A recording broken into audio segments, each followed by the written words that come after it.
What's happening? This is Golden Dark Dame, and this week there is so much to unpack. This one is a review of Put a Ring on It reunion that aired last week. This is for the first of two Ready to Love reunion episodes. The first one, which aired tonight. So if you just finished watching that, then you are right on time watching this live. And also, I'm going to include, even though I haven't watched it yet myself, I'll be watching it soon. But I'm also in conjunction with mentioning the Ready to Love series this season. I'm going to mention a specific bachelor from this season and some correspondence that recently transpired.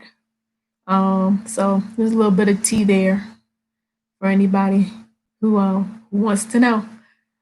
Going to talk about some continuing and some returning and some new shows that have started and that are slated to be back on the air, and covering some information about some renamed networks, TV networks. So,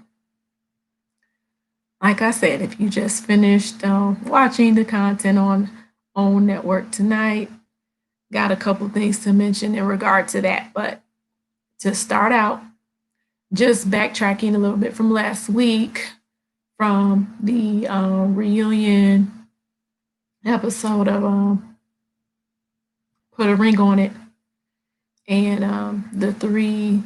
There were originally, there were three original couples. One couple got replaced, so due to that original couple being featured on the reunion, that episode was inclusive of four couples and not only three that we saw throughout that series.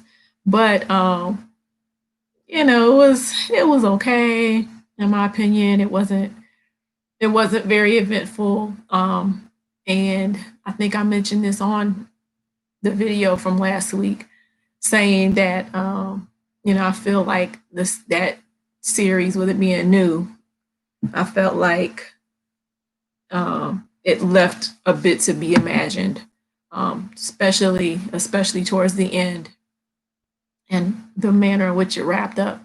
So the reunion itself wasn't that big of a deal for me to look forward to. But I definitely tuned into it. And so what they showed, as a result of each couple, because every couple, resulted in a marriage proposal to stay together, and nobody opted to break away from their relationship. So, they obviously, had conversations with each couple to include most of the people that, if not every person that, folks had dates with outside of, their original relationship. So when it came to, oh, here I go again with the names. My memory lapsed with the names. But when it came to, I'll start off with Ashley and Hollywood. There was quite a bit of focus on them because I think folks had the highest amount of opinions about them as a couple compared to the other couples, and including my own, which was just recognizing his Hollywood's his temper, his mood, and how he was coming off to Ashley, and the fact that she was taking the process that they were going through, with some actual consideration, where he claimed that he was not doing that. He was not treating the process that way. And so he was highly upset at her, at the fact that because she did take the process seriously, it resulted in her, um, having, I want to say naturally, some feelings, but it's not even, going as far as to say that she established feelings for one of the guys that she dated, which his name was Kwame. And, he wanted to know from her, like if she would consider getting with him and breaking up with Hollywood. So it was a lot of focus around them. And because she accepted his Hollywood's proposal, um, he couldn't help but to regurgitate how upset he was at the fact that, like I said, that there was some degree of, development between Ashley and Kwame. So, obviously he felt threatened by that when it was all said and done. And that was apparent during the reunion. And, he was just doing all he could to try to justify that he had the expectation that Ashley was going to have the same approach to the process as he did, which really doesn't make any sense. But, you know, that's what he ended up sharing. When it came to Vincent Tamika and, reviewing how the process was for them, and, if Tamika is, I guess, satisfied or comfortable, of course she's comfortable, that he proposed. And she was making comments um, on the show, saying, on this finale, saying that I guess the biggest advantage of the process for her and just participating for her was being able to realize that, she would still be sought after if she had been compelled to not want to remain in a relationship with Vince. And so, when it came to Vince speaking, and, one of the latest person he had dated, um, she kind of communicated that, uh, she had kind of formed some type of, you know, interest in him. She thought that they had clicked, but she understood him wanting to remain in a relationship with Tamika. I don't know, and Tamika kind of had, this reaction, kind of like territorial. And it's like, that's not really called for. But so when it came to Shay and Michael, well, let me go to you this season, Mimi first. Like I said, they were one of the original couples that ended up getting taken off because Mimi had a situation with her family, actually with her father, a health matter. And so that's what took them off the show. So they did not get to go through the process and participate prior to being taken off and replaced by Vincent Tamika. But they showed them on the reunion and just asked, I guess, kind of how things were currently, what the current standing was with their relationship, since we didn't get to, see them be exposed to any, potential alterations. And so they claim that they are still a couple and that things have gotten better, and that they've gotten closer than they were due to the point of her father having, his health issue that he had. He passed away, but they explained that, like I said, strengthened their relationship bond. So that is a positive thing. But if that is the only positive thing that came about, then it seems like they would need some more work, considering they were so open to coming on the show to have their relationship tested. And so now coming to Shay and Michael, when their relationship got assessed, they it came out, and this was like key thing about them because one of the dates that Michael had, they had he garnered a very like high level of interest in her, and I can't remember her name, but he garnered a high level of interest in the person that I'm saying Michael ended up dating the most frequently that we got to see. And so to the point that the hosts asked the question if, if they've communicated since the show concluded, if they keep in touch. And the answer to that question was yes. And so, that turned some heads. It didn't turn my head because I've seen, a couple of broadcasts on YouTube as far as them being interviewed. And it was apparent in something that I saw that they were still currently in communication, or at least have been since the show ended. So it was no surprise to me that the answer to that question was yes. So that just led into other questions, which resulted in the disclosure being made by Shay and Michael that they partake in I don't want to apply the cliche term to it, but I guess I have no choice, that they indulge in threesomes.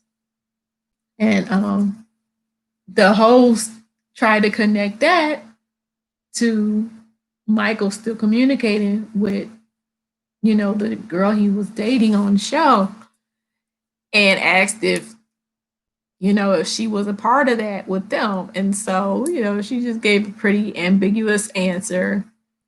And then Michael wanted to it was funny because Michael tried to kind of downplay it. And he was like, it's not like we do this, not like we do it all the time. It's not like we do it every week. I didn't see anybody question the frequency of them doing that. So it's kind of like, where's this defense mechanism coming from? It's like, if you had enough gumption to even share that's something that your relationship consists of, then why be on a defense? It's like, but yeah, so that info came out about them, and to me that kind of was like a piece of information to be able to assess the possibility, a strong possibility of why they remained as a couple and didn't venture out with anybody else that either Shay or Michael dated on the show. Now Shay she had some connections too with a couple of the guys that she dated, but when it comes to comparing, I want to say, the genuineness of those connections to the genuineness of the connection that Michael had with the girl he dated, and that was, on the finale that they questioned, it's highly questionable because Shay was the type of person who seemed to state things and do things really just to seek to invoke jealousy and insecurity in Michael, knowing that he would see it, or knowing that, he was listening. And, when they were all together in their group setting, it seemed like she would say a few things again to try to, get him to, be on edge. But anyhow, yeah, so that's what happened on the reunion of Put a Ring on It. So moving on to the next, and just to summarize that show, I mean, it would be cool, I think, to see another season of that, a second season of it. I just think that it would be more eventful. Like I said previously, if there were some, parameters for everybody when it came to dating that are established pre-established and made known to the audience, either by the couples themselves or else, by production on the show. And so I think that would definitely, like I said, heighten the viewing experience to see if anybody, you know, if any original couple steps out of bounds, so to speak, once they go on their dates, and whether or not that becomes a factor in if they decide to stay together, or if they decide to stay together and put a ring on, or if they decide to split up, apart from each other. So, but that's just my take on put a ring on it and how that concluded. And again, that was from last week. So this week, tonight was the reunion episode of Ready to Love, Last Resort, season 3. And I haven't watched it as of yet. I'm not really that amped about, watching this either. I don't have really high expectation for it either. The biggest anticipation that I have around watching this is knowing that it's in 2 parts. So tonight was part 1, and that I just kind of, my personal anticipation is seeing if there are any, if and how many post taping relationships are current. So that's the thing that, holds my interest as far as the outcome of this show, Ready to Love, season 3, Last Resort. Because this particular season was like, I don't know, the outcome was definitely unexpected. Not to say out of the ordinary, because things do happen. And, you never know what's going to occur as far as, cast members go when it comes to reality TV. So in that sense,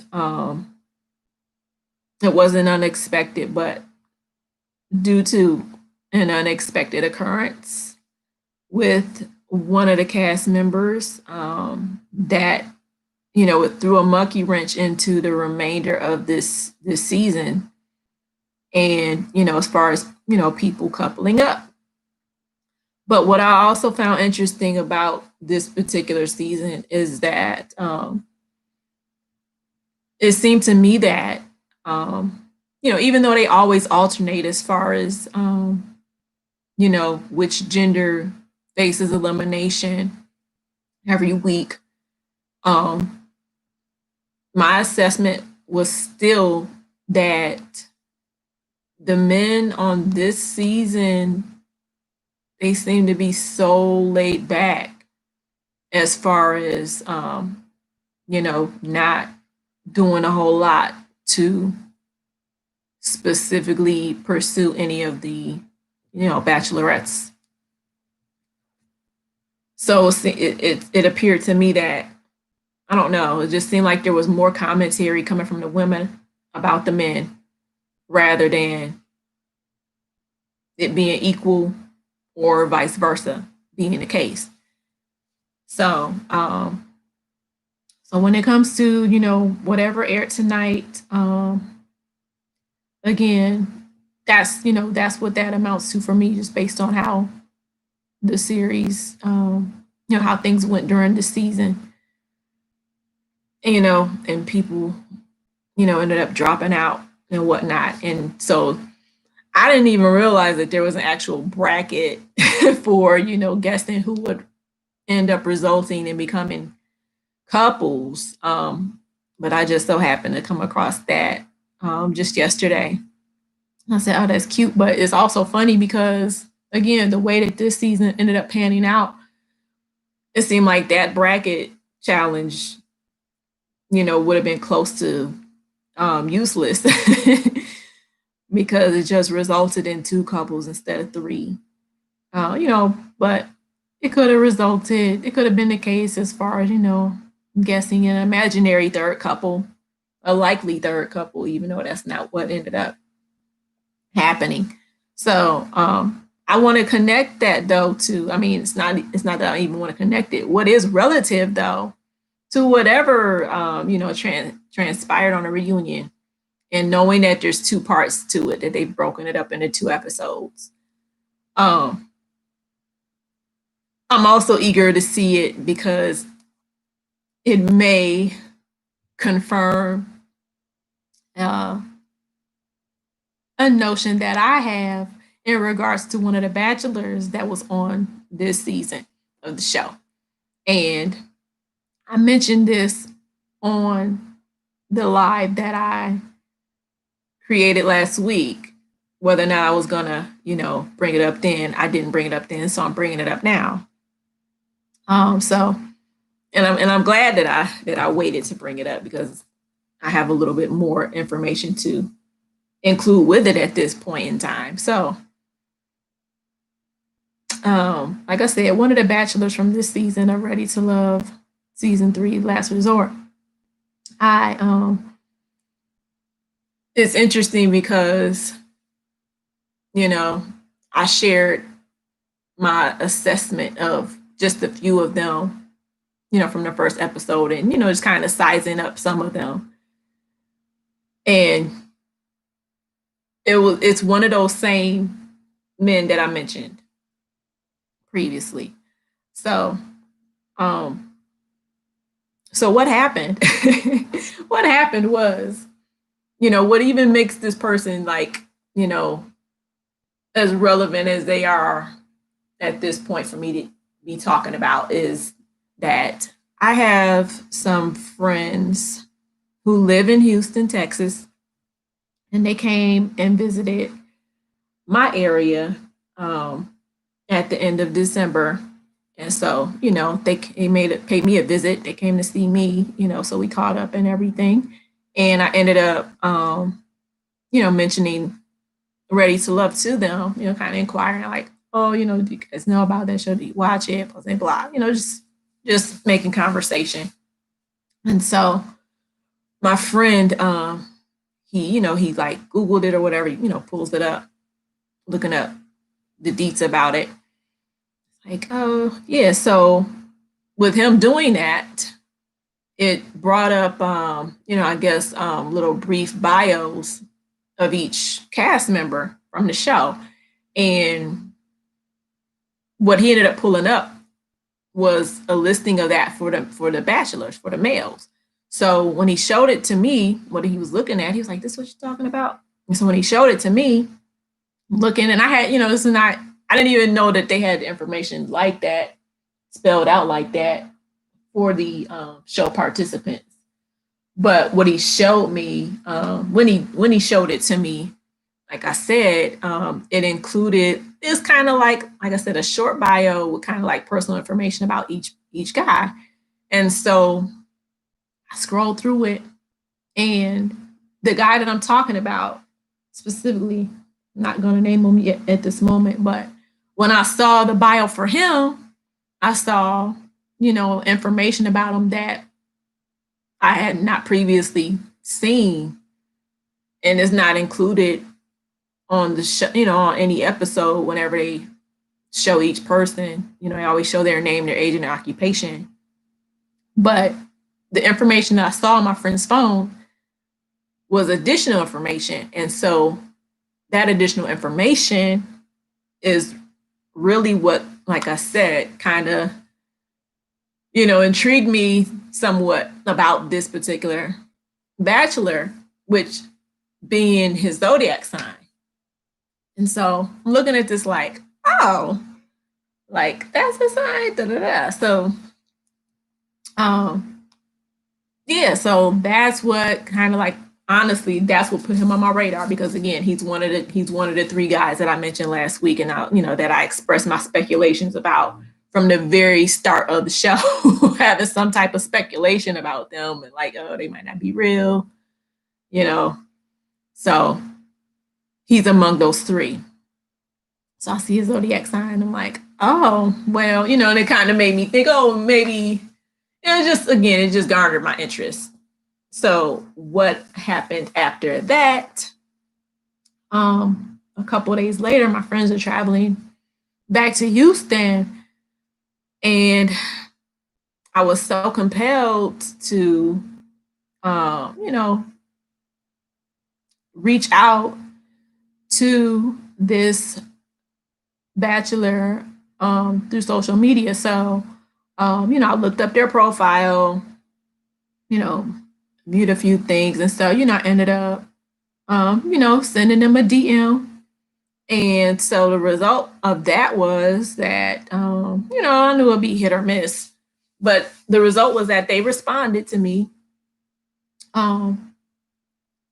But the result of the communication was not very personable from their part, coming from their end. So, and that was like, a bit of a kind of surprise / disappointment almost. But I say all that to say, what I assessed from their communication, with me, like, he just ended up becoming like a little standoffish. And, I led with a extremely, I'll say an extremely grounded question that I posed to him. Now, yeah, I would, my intention was to ask more, but, you got to take things one step at a time. And so, like I said, when he responded, he answered my question. I had a follow-up question. And he didn't respond to that. So I followed up to that and I asked him, kind of like yes, no, because that was the nature of what I asked. It was going to constitute a yes or no answer. And so his response to that was, it constituted the need for me to be specific because he was like, well, what like which type are you talking about or when? And so then I got specific, and that was inclusive of me having to reiterate what I had previously written. Now, granted, this is on a direct message. So this is in writing. This is data that we're talking about that's in writing, and obviously you still have access to it. But it came down to him, like I said, positioning me and asking me ultimately to repeat my question. So that was annoying because of everything I just said. All you have to do is scroll and reread. You know what I'm saying? It's not like we had a verbal conversation and you need me to repeat myself because you forgot what I said to you audibly. You know what I mean? So, and I try to prevent, rewriting, but I ultimately rewrote my question anyway. And after I did that, I asked him, I was like, are you, I just asked him something along the lines of, it was pointing out what was, oblivious. It's like, it's either that you have a short attention span or you got easily distracted. So it's kind of like, tell me which one is the case for you, since this came down to me having to repeat my written question to you, having to repeat my written correspondence to you, because you are responding to me as if you have that much of a lack of understanding. So his response to me asking him, kind of like, okay, so how did you, how did my question not land with you? That's the part where he became what I call nicety, which is a combination of nice and nasty, because his response was the answer to my question, and he said both. He got distracted and, attention span short. And I asked him that question because, that's the case for most males. Most males do have short attention spans. That's the reason why I pose that as a question to him. It's kind of like I want to recognize, I want to be aware of, again, how you got to the point of you asking me to repeat what I already inquired about that's in writing to you. It's like, don't be so lazy that you don't want to scroll and read something possibly the first time because you overlooked it or misunderstood it in some way, shape, or form the first time that I sent it to you. So, like I said, his response was, overall, like I said, standoffish. And, he went into depth as far as, trying to tell me off really. He was like, I don't need this sarcasm. So I guess my attention span is that short. And da, da, da, da, and it's like he was expressing being offended. But you can't be offended because I have asked you. You're offended that I asked you a basic question based off the fact that you were not paying attention to something that was written to you and that did not disappear, not on its own. So, yeah, like I said, a bit surprising and disappointing. And yeah. And so, due to that, I've just been like, and then ultimately, he's like, furthermore, calls himself dismissing me. And I'm like,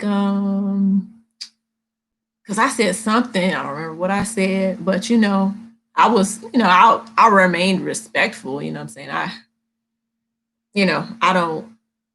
I don't snap on folks unless, there's a very strong reason. It's got to be something pretty deep or, strongly triggering. And that's usually the case with, people, somebody I actually know, who knows something about me personally. But anyhow, whatever my response was, that's the point at which he was trying to, he came back, and this kind of cracked me up a little bit. This definitely made me chuckle. He was like, young lady, I don't care about anything else you have to say. And you need to stop sending me messages. And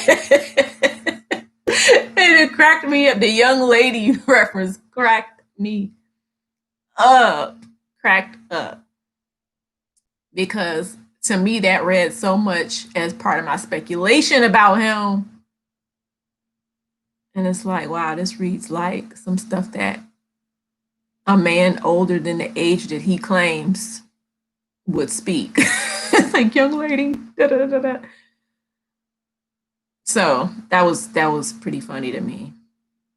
But it's like, and also though too, it's kind of like, why does he feel like he needs to tell me to stop messaging him? Don't try to treat me like I bombarded you and now that I'm irritating you.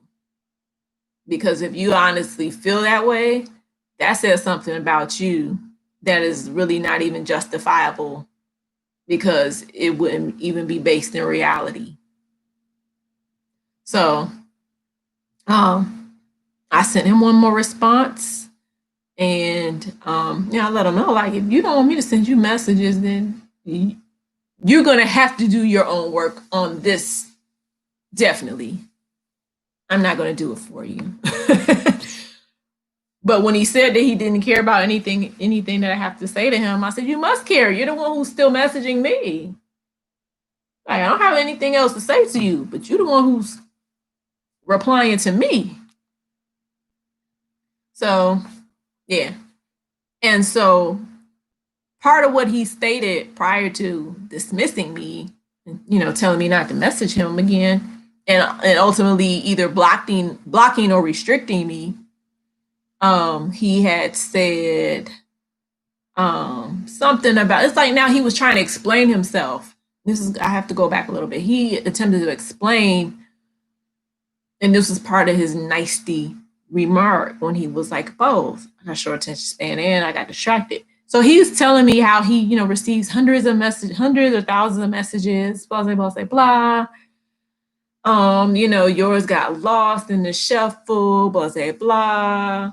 But then again, at the conclusion of that message, he's, like I said, coming off like he's offended.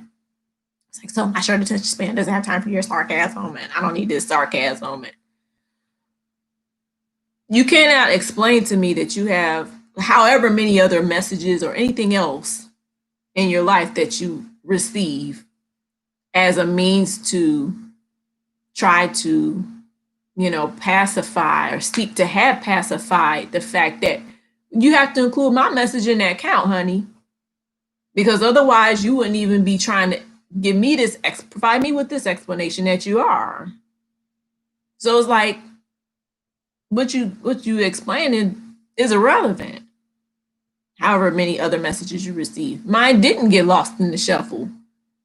You're finally actually responding to it in a thorough fashion, but your whole motivation for doing so is nasty. It's not personable. So it's like, again, what's really the issue with him? And I even asked him, I was like, why are you getting so worked up? But, at that point, he had already chosen to take offense to me, the fact that I took the time to repeat my question to him and also question the source of how he ended up missing my question. You know what I'm saying? I invested more time in that dialogue than he did. And then he wanted to come off like he was also bothered and, trying to, react like, get out of here. Don't say nothing else to me. So, obviously this created the assessment for me about him. Like, wow, I can see why he was on a show, on the dating show.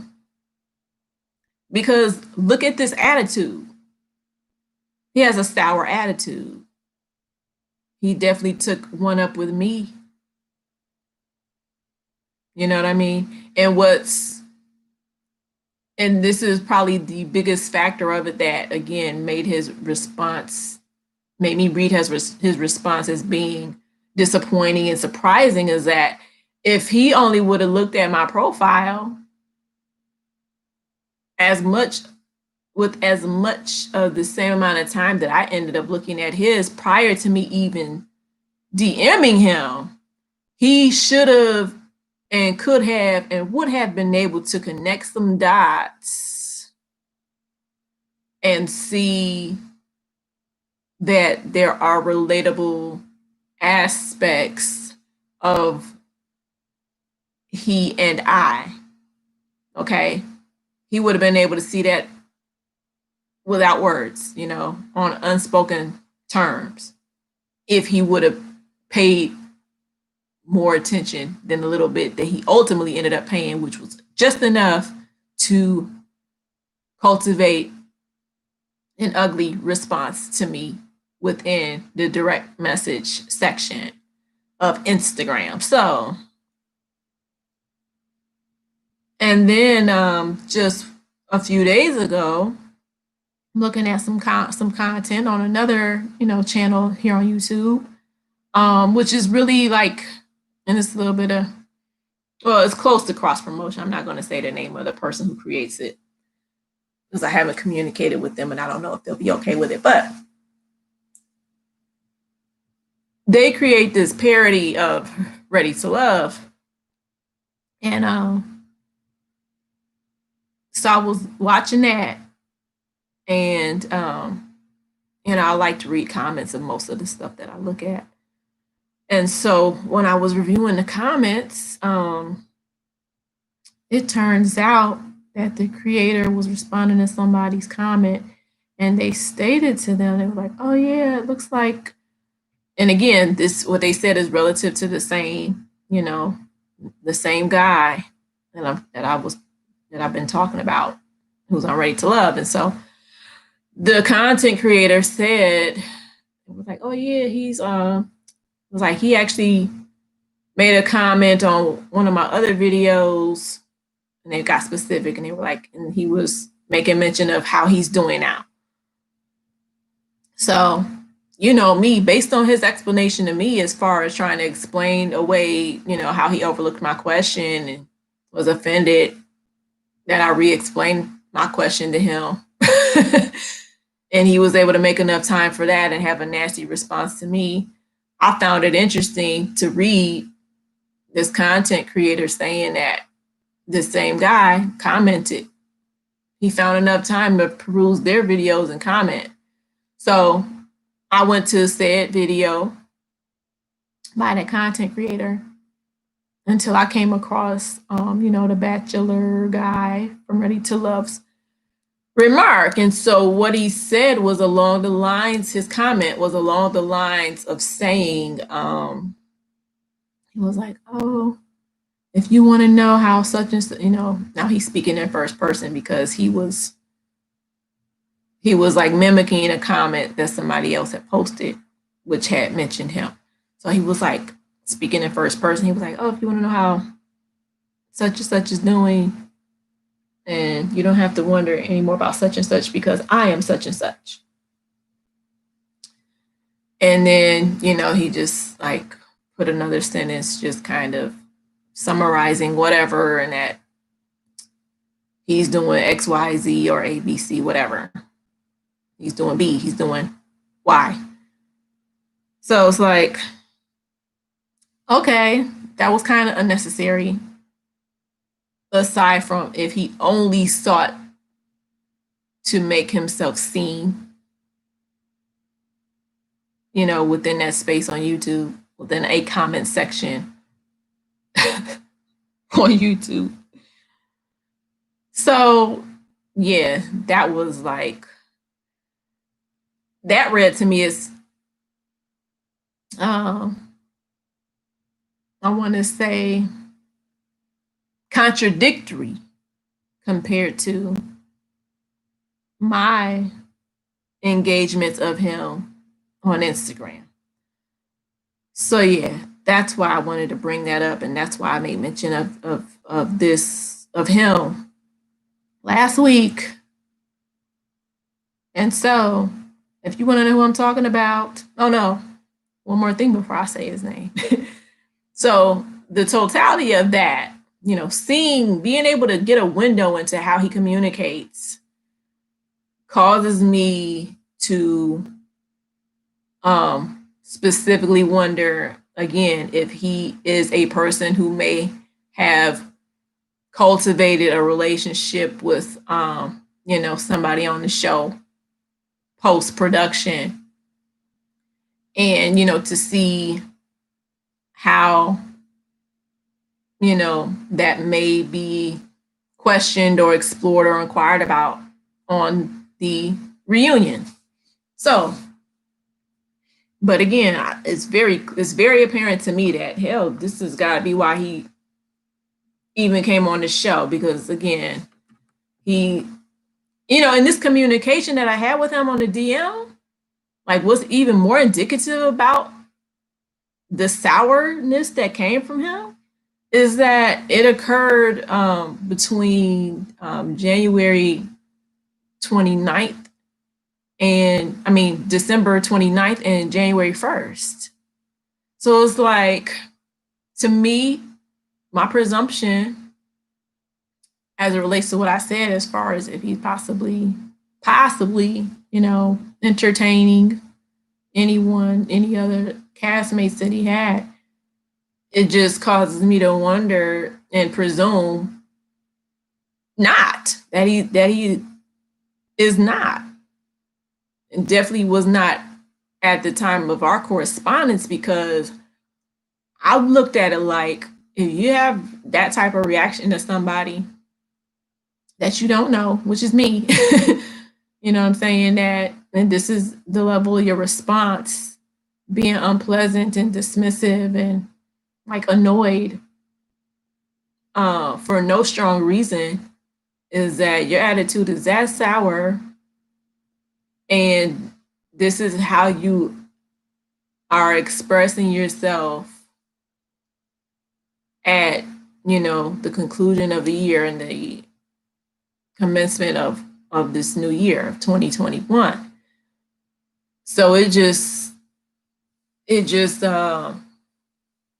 like I said, gave me the impression in hindsight, like, oh, maybe he's a little miserable because, you know, he's dealing with whatever issues on top of, maybe some emotional angst or some emotional lack.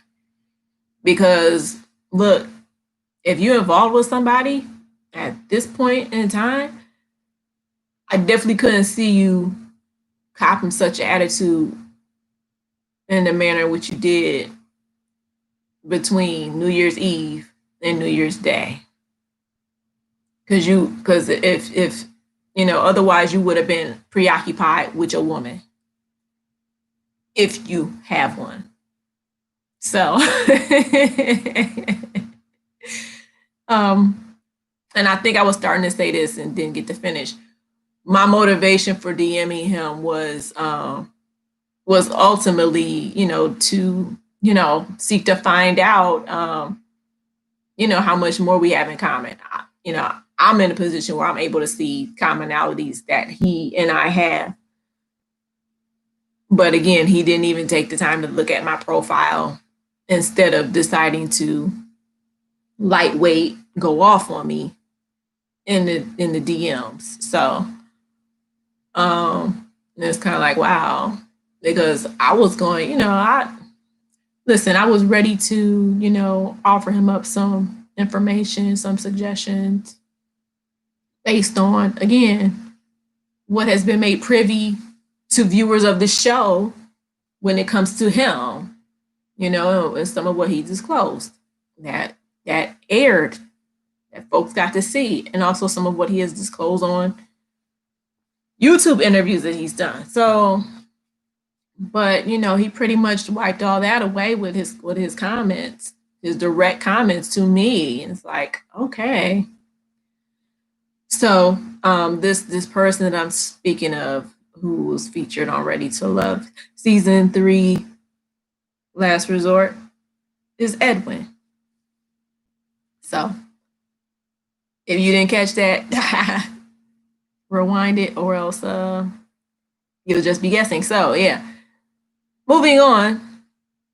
There are, like I said at the start of this, there's a lot to unpack from this week that occurred this week. I live in Washington, D.C., and so, definitely there's been so much news and updated coverage regarding what occurred on Capitol Hill here in the nation's capital. And Capitol Hill is, I'm a DC proper resident. I live within the city of DC. I actually live in DC. The part of DC that I live in, the capital might be just, the capital is like maybe walking, it might be 25, 35 minutes away walking. And it's even shorter by way of public transportation. So with that being said, I just wanted to mention that as an obvious factor, current events and whatnot, because, it's definitely something to be cognizant of. And so knowing that within the next few days, the inauguration of our next United States president is going to occur, is something, to look forward to. But it's also it's also cause for the need to remain aware of what is currently happening and what may occur within these next few days in Washington, D.C. So just wanted to make a brief mention of that. I don't try to get too deep into political news. That's not my speed, but definitely did not want to ignore that. So back to this entertainment stuff though. So there are I've caught wind of, shows that are I already knew about some that are continuing, and I didn't get to mention this last week as it pertains to hashtag power never ends, because with Power Ghost just concluding, they already had spin-offs lined up and, guaranteed prior to Power Book 2 Ghost even airing. So, with that being the case, we already knew that aside from Power Book 2 Ghosts, that aspect of the Power franchise of shows airing, that there's also going to be a spinoff with that focuses on 50 Cent's character from Power, whose character was named Kanan. There's going to be a spinoff that focuses on the character of Tommy, and that one is going to be called I think that's going to be called Force, but don't quote me. And then there's also going to be a spinoff that focuses on the character of Governor Tate from Power, and I don't remember what the title of that spinoff is going to be called, but each of those characters are going to have their own spinoffs. So, Power Book 2 Ghost was a spinoff focusing on the character Tyreek, who was the son of the late James St. Patrick, also known as Ghost. And so, this show, 50 Cent spinoff show, is going to be called Raising Kanan, and it is set to premiere this summer, sometime this summer. Might be mid to late summer, but it's supposed to be premiering this summer. And then after that, I think the spinoff for the character of Tommy is going to show after that. But the big question is, between the second season of Power Book 2 Ghost and Raising Kanan premiering, is which premiere is going to occur first? Is Power Book 2 Ghost season 2 going to come on before Raising Kanan premieres, or will it be the other way around? So that's something that's up in the air as far as I know. Oh yeah, so yeah, it just came back to me. The spinoff is going to focus on the character Governor Tate, which is for the actor Lorenz Tate, is going to be called Influence. And again, the character focusing on Tommy's character, which his real name is Joseph Sikora, is going to be called Forrest. So, yeah, and the order of those is after Raising Kanan is going to be Influence for Governor Tate, and then Force or Tommy Egan. So, in that order, the remaining spinoffs are going to be broadcast. So that's cool. It's just a matter of keeping up with, updates on those things as they occur. And so that's a continuation of, again, the Power franchise. Hashtag Power never ends. Now, surprisingly, a show that I read or heard is going to be returning is Queen Sugar, and that's a pleasant surprise because I thought that show was, I thought it was done, even though, if that was the case, me having thought that was the case, it was, unofficial conclusion. But like I said, it's apparent that show will be coming back on. I don't know when. I just caught wind of it continuing. So that's something that I'm looking forward to because the way that I think the previous season was season 4, it was 4 or 5. The way that it concluded was definitely, inconclusive. It was definitely open ended. So it's kind of like, wow, they just leaving the story hanging like this. And so again, yeah, I'm kind of like when I think of it, I'm kind of the thought of ooh comes to me like, oh, okay, I wonder how they're going to start this back up. And so I'll definitely have to, review the last 3 episodes of it, to get back up to speed and to refresh my memory of what events took place on that show. So that's a little exciting. And there is a new series by Shonda Rhimes out that people are talking about more and more, called Bridgerton, which is like, a mid-century time, storyline. And, people have been saying that it's good, and that's great. But personally, that's not something that I see myself watching. I mean, I might check it out. I guess it's viewable on Netflix, but it's not the type of thing that I would, seek out. But again, I might look at one episode, just to be able to get an idea of what I'm missing. Yeah, but there's Bridgerton, and then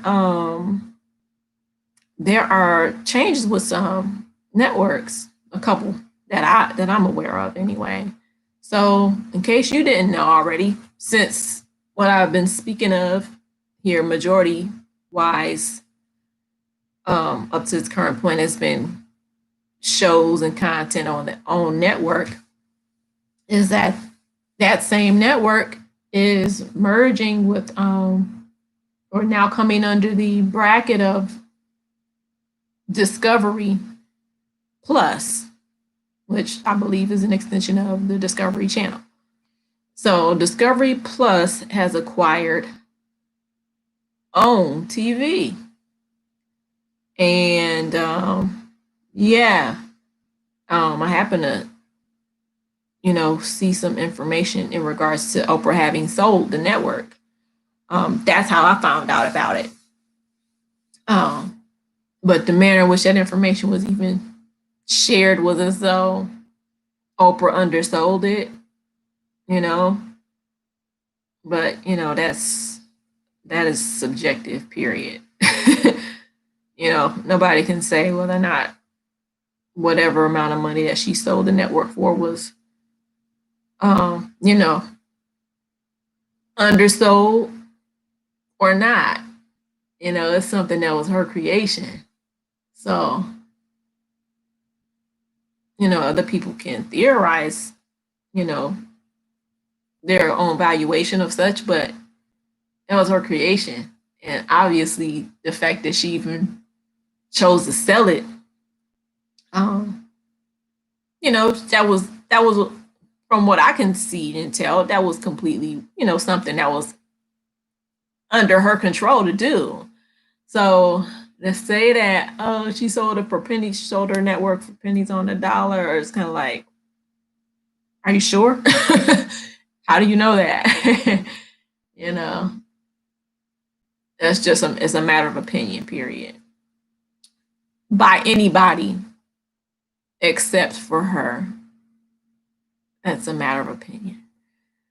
So, and then another network that has just undergone a change is UMC.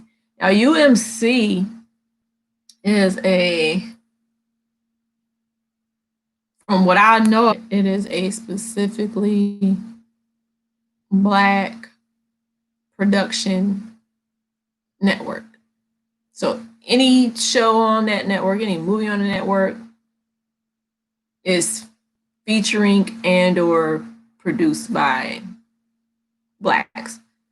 So the change that this network has undergone has been they changed their name. So instead of UMC, now it is ALLBLK, all Black. Sounds pretty cool, huh? But yeah, so on that note, that's all I got this time around. So once you come across this, feel free to share it, like, subscribe to it. And if you like my flow, continue to check for more in the future.